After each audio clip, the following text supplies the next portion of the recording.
வணக்கம். செல்வகுமாரின் நடுங்கும் குளிர் ஆய்வறிக்கை. நடுங்கும் குளிர் இன்னும் எத்தனை நாளைக்கு இருக்கும்? அதற்கு பிறகு உறைபனி உண்டா? நடுங்கும் குளிருக்கு இடையே மழைப்பொழிவு எப்படி? அடுத்ததாக தொடர் மழைப்பொழிவு, தீவிர மழைப்பொழிவு, கனமழைப்பொழிவு, நிகழ்வு மழைப்பொழிவு இவையெல்லாம் இருக்கிறது என்பதை தெரியப்படுத்தி, நடுங்கும் குளிர், வாட்டும் குளிர் எத்தனை நாட்களுக்கு எந்தெந்த நாட்களில் இருக்கும் என்பதற்கான காரணத்தையும் எத்தனை நாட்களுக்கு இருக்கும் என்பதையும் தெரியப்படுத்த விரும்புகிறேன். அதிகாரப்பூர்வ வானிலை அறிக்கைக்கு இந்திய வானிலை ஆராய்ச்சித்துறை அறிக்கையை பார்க்கவும். 2025 டிசம்பர் 12 வெள்ளிக்கிழமை அதிகாலை நிலவர ஆய்வறிக்கை. உலகம், அதாவது வானிலை, நாம் சுவாசிக்கும் காற்று நம் ஊரிலிருந்து புறப்பட்டதோ அல்லது தமிழ்நாட்டிலிருந்து புறப்பட்டதோ அல்லது அண்டை நாட்டிலிருந்து வந்ததோ அல்ல. உலகமெல்லாம் சுற்றி கொண்டிருக்கும் காற்றுதான் நாம் சுவாசித்துக் கொண்டிருக்கிறோம். உலக நாடு முழுவதுமே இந்த புவியின் ஒட்டுமொத்த வளிமண்டலத்தையும் வட்டமடித்துக் கொண்டிருக்கும் காற்றுதான் நாம் சுவாசித்துக் கொண்டிருக்கிறோம். சில நேரம் தெற்கிலிருந்து வரலாம், சில நேரம் வடக்கிலிருந்து வரலாம், சில நாட்கள் கிழக்கிலிருந்து, மேற்கிலிருந்து, வடக்கிலிருந்து, பல்வேறு திசைகளிலிருந்து உங்களுக்கெல்லாம் வரும். காரணம், இருக்கக்கூடிய நிகழ்வு ஈர்க்கும் தன்மையை பொறுத்து அது வழித்தடத்தை அமைத்துக் கொள்ளும். நிலநடுக்கோட்டுக்கு தெற்கே ஒரு நிகழ்வு இருந்தால் வடக்கே இருக்கக்கூடிய காற்றையும் இருக்கும், நிலநடுக்கோட்டுக்கு அருகில் இருக்கக்கூடிய காற்றையும் இருக்கும், சுற்றுப்புற காற்றையெல்லாம் ஈர்க்கும் பொழுது அது நம் வழியாக வடதுருவ குளிரலையும், நம் வழியாக வட இந்திய இமயமலை உள்ளிட்ட பகுதிகளிலிருந்து வரக்கூடிய குளிரலையும், அரபு நாடுகளிலிருந்து வரக்கூடிய உயரழுத்த குளிரலையும், பல்வேறு பகுதிகளிலிருந்து ஏற்படக்கூடிய உயரழுத்தத்திலிருந்து வரக்கூடிய கடும் குளிரையும் நம் வழியே கொண்டு செல்லும் வழியாக அமையும், வழித்தடமாக அமையும். இதில் காற்று இருந்தால் நடுங்கும் குளிராக இருக்கும், காற்று இல்லாமல் நிசப்தமாக இருந்தால் அது பனிப்பொழிவை கொடுக்கும்.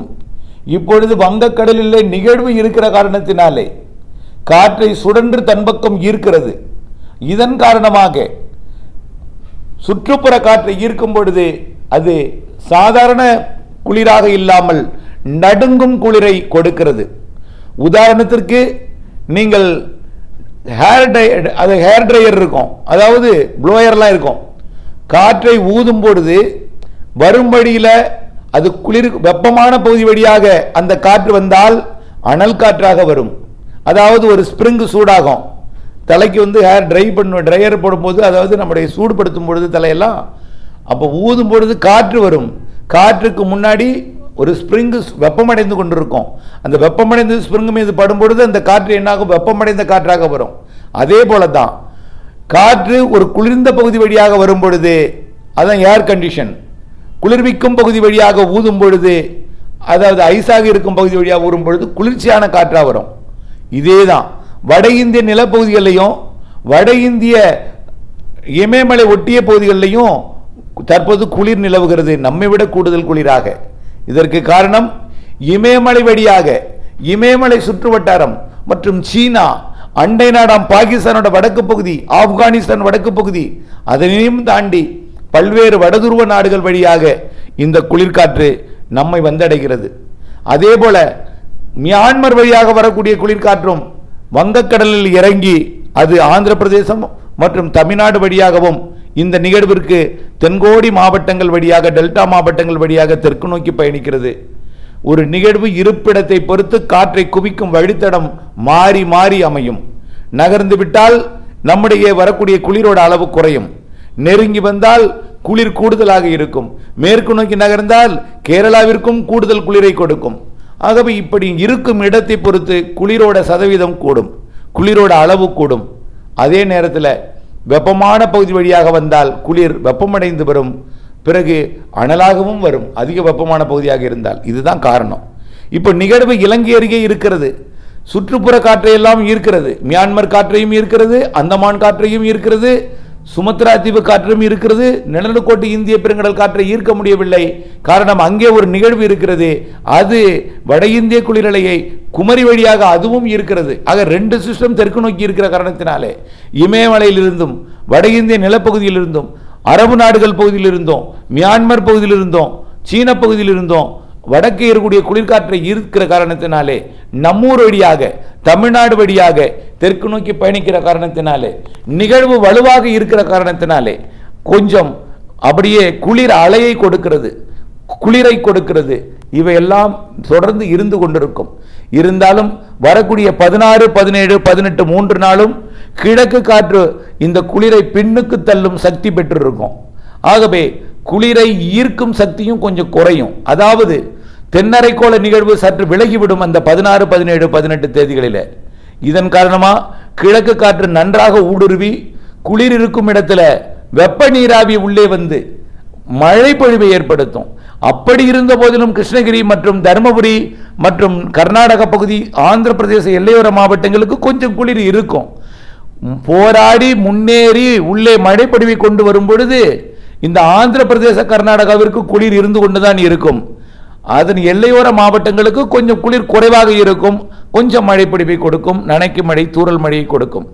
அதோட எல்லையில தடுக்க போகிற காரணத்தினாலே தெற்கே இன்னும் கொஞ்சம் கூடுதல் மழை இருக்கும். தெற்கே போக போக மழையோட அளவு கொஞ்சம் கூடுதலாக இருந்தாலும் மிதமானது முதல் சற்று கனமழை ஆங்காங்கே அனைத்து மாவட்டங்களுக்கும் இருக்கும். கர்நாடக ஆந்திர எல்லையோரத்தில் குறைவாகவோ அளவாகவோ லேசாகவோ நனைக்கும் மழையாகவோ இருக்கும். சென்னைக்கும் உண்டு 16, 17, 18. இந்த 3 நாளில் 2 நாள் உறுதியாக உண்டு, 1 நாள் தூறல் மிரட்டலோட போய்விடும். இது விலகியதும் மீண்டும் குளிர் வந்துடும். ஏன்னா அந்த நிகழ்வு பின்வாங்கிவிடும். முன்னேறி வந்து மழைப்பொழிவை கொடுத்து விட்டு கரை கடந்த அரபிக்கடலுக்கோ குமரிக்கடல் வழியாக அரபிக்கடலுக்கோ மேற்கு நோக்கிய நகராமல் இலங்கை அருகே வந்து மீண்டும் சுமத்ரா தீவு அருகே போய் ஒன்றிணைந்து எல்லா நிகழ்வும் ஒன்றிணைந்து தீவிரமடைவதற்காக விலகிவிடும். ஆகையின் காரணமா மீண்டும் குளிர் வந்துவிடும். இருந்தாலும் விலகிவிடும் என்பதனால இப்போ இருக்கிற குளிர் இந்த 16, 17 மழைப்பொழிவுக்கு பிறகு கொஞ்சம் குறைவாக இருக்கும். ஆனால் குளிர் இருக்கும். இன்றைக்கு நேற்று முன்தினம் இருந்தது போல பகலிலும் வாட்டிய குளிர் போல் இருக்காது. ஆனால் குளிர் இருக்கும். 19, 20, 21, 22, 23, 24, 25, 26ஆம் தேதி வரைக்கும் குளிரும் இருக்கும். இந்த நாட்களிலே குளிர் மட்டும் அனுபவிப்போம். இலங்கையில் மழை அனுபவிப்பார்கள். குளிரும் மழையும் இணைந்து கடலோரத்தில் சில தூறல் நனைக்கும் மழைப்பொழிவுகளை கொடுக்கும். ஏற்கனவே கொடுத்து கொண்டிருப்பது போல அந்த 19 25, 26ஆம் தேதி வரைக்கும் எல்லாம் ஒன்றிணைந்து தீவிரமடைந்து ஒரு காற்றழுத்த தாழ்வு பகுதியாக, தீவிர காற்றழுத்த தாழ்வு பகுதியாக 27, 28 தேதிகளில் அது அப்படியே மேலும் ஆழ்ந்த காற்றழுத்த தாழ்வு மண்டலம் வரைக்கும் கூட தீவிரமடைந்து அல்லது புயலா கூட தீவிரமடைந்தாலும் மழை தரும் ஒரு நிகழ்வாக இலங்கை கடந்து தென் தமிழ்நாடு பாக்ஜலசந்தி மன்னார் வளைகுடா கடந்து தென் தமிழ்நாடு மற்றும் மத்திய தமிழ்நாடு வழியாக அரபிக்கடல் நோக்கி நகரும். கண்டிப்பா அதுல நிறைய மழைப்பொழிவை கொடுக்கும். 26 தான் அது இலங்கைக்கு மழைப்பொழிவை கொடுக்க நெருங்கலாம். ஆனால் 27 இலங்கைக்கு மழைப்பொழிவை தொடக்கணும். கண்டிப்பாக தாமதம் அடைந்தால் 28 மழைப்பொழிவை இலங்கைக்கு தொடக்கணும். 29, 30, 31 தமிழ்நாட்டுக்கு மழைப்பொழிவை தொடக்கணும். அந்த வலுவான மாத இறுதி நிகழ்வு அது அரபிக்கடலுக்கு போனாலும் ஜனவரி 5ஆம் தேதி வரைக்கும் 4ஆம் தேதி வரைக்குமாவது மழைப்பொழிவை கிழக்கு காற்றை ஈர்த்து கொண்டு மழைப்பொழிவை கொடுக்கும்.